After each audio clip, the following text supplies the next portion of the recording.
Karibu tena mpenzi mtazamaji wa KBC Channel 1.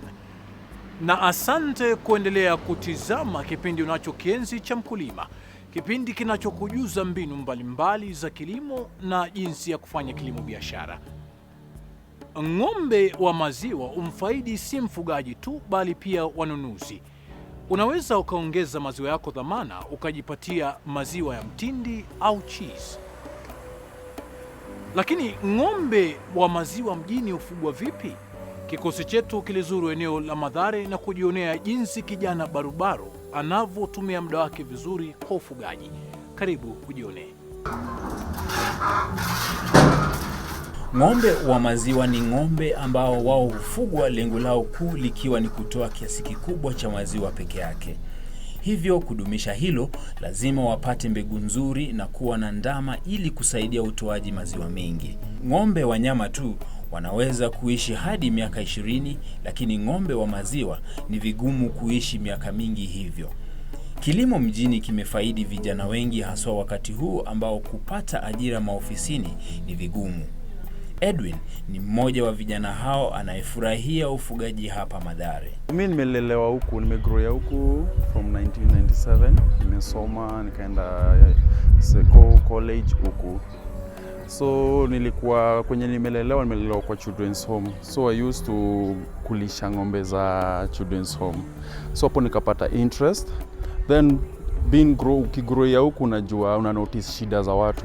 So nika notice watu wako in need of milk, quality milk, which is a little bit cheaper than the one yenye inauzwa kwa duka yenye iko pasteurized, imetolewa vitu mob.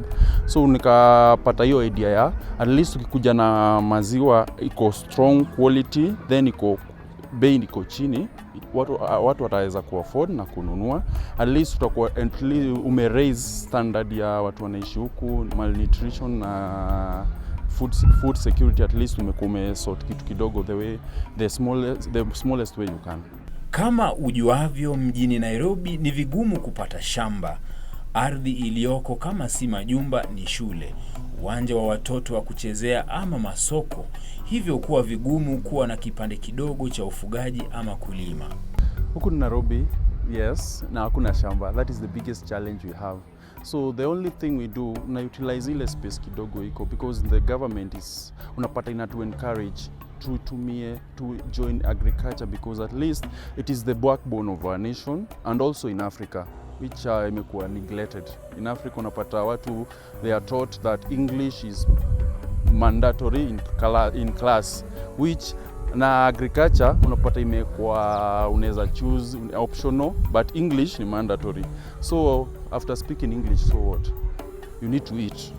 And the food unapata in our country, kuna ile siku kulikuwa na plenty of food. So sasa unapata tunafika mahali mpaka we are begging food from other nations, which is not good. So as a young farmer, unapata we are trying to solve out that problem of food scarcity in our nation in the best way possible. That someone kama this part of land unapata inaweza accommodate a lot of animals, because the way it is utilized, unaweza hapo kumeona kuna ng'ombe, kuna proposal ya nguruwe pande ya chini. So unapata with that you can solve a problem ya food. Lishe ni muhimu haswa kwa ng'ombe wa maziwa. Ili akupe maziwa mengi, lazima umlishe chakula kitakachomfaa na umpe maji ya kutosha na chumvi. Kama vile Edwin alivyotusimulia, kwa sababu eneo wanaloishi kuna vibanda vingi vya chakula, imekuwa rahisi kupata chakula cha kutosha cha ng'ombe wao. Ng'ombe wetu tunawalisha twice per day, unakuta morning na jioni. So basically tunawapatia food leftovers kutoka kwa soko. Unapata kuna makabeji, sukuma na mahindi, pieces za mahindi, na saa zingine hiyo maize cobs. So hizo ndio zina feed mostly. Si ng'ombe tu, yeye anajaribu kutumia kisehemu kidogo alichonacho vizuri.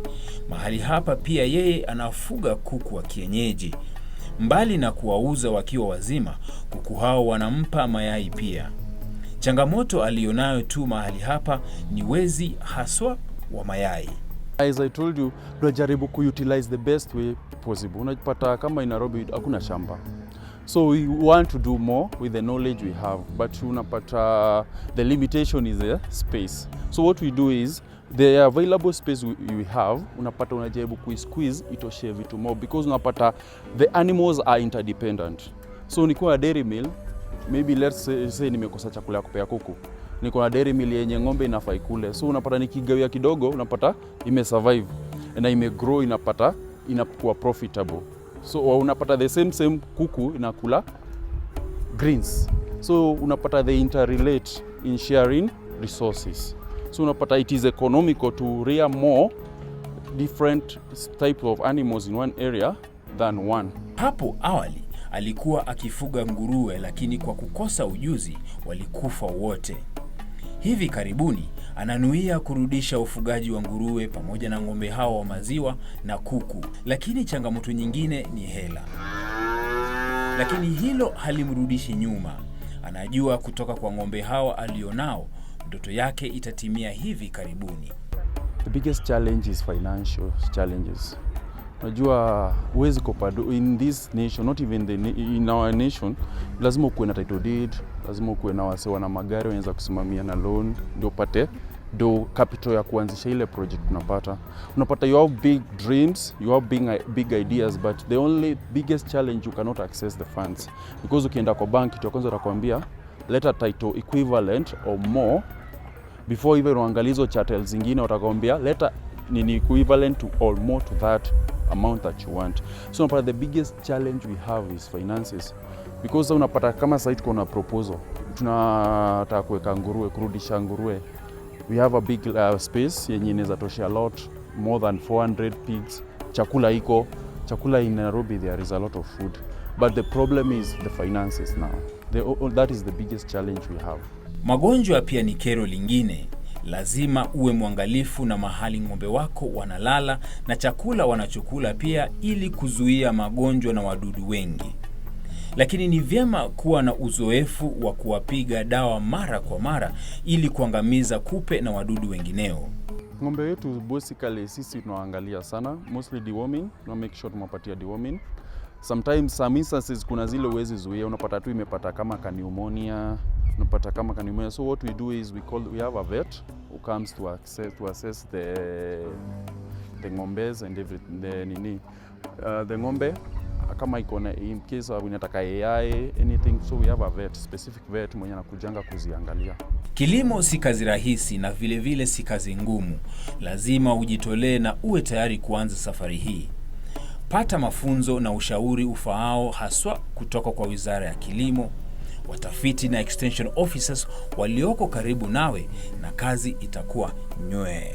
My biggest advice is farming is not easy. Unajua watu wana model farming, wana brand very easily. Farming is not easy. It needs a lot of input and patience, but it is the most profitable. If you choose the right line of farming, it is very profitable. So instead of wasting your time, do drugs and everything else, you can do farming.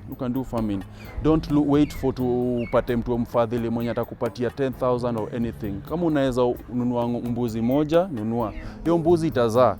Who knows, in the long run unaweza pata na mtu mwenye anataka kusaidia, so atakupata kwa njia, he will not find you sitting down. So the problem with our youth, unapata wanataka, they want to live large but they don't want to labor for it. So my advice to them is work.